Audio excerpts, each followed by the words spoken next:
Welcome to the New York Times News Quiz, July 17, 2026.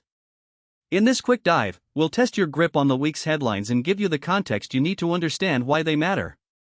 It started with the unexpected news that U.S. Senator Lindsey Graham of South Carolina died at age 71 on a quiet Saturday. The senator's untimely passing left a seat to be filled, and the governor of South Carolina stepped in. Governor Henry McMaster was the one who tapped an appointee, a former congressman and armed services veteran who had won a seat in a special election and who was seen as a close ally of Graham's.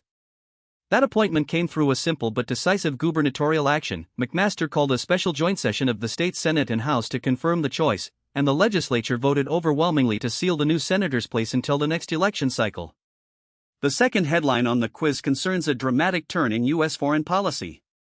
After a ceasefire agreement that had been brokered between Washington and Tehran collapsed, President Trump issued a brief statement announcing a new plan related to the stalled talks. He claimed there would be a move to enforce escalated measures, though the exact details were never fully disclosed. Trump quickly reversed himself, walking back the earlier announcement and saying the administration was still negotiating behind the scenes.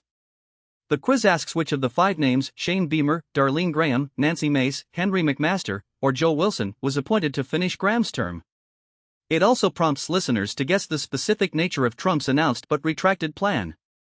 The questions are, whether you follow the news, serve as a reminder that local political shifts and international negotiations can move in fast trains of change damage.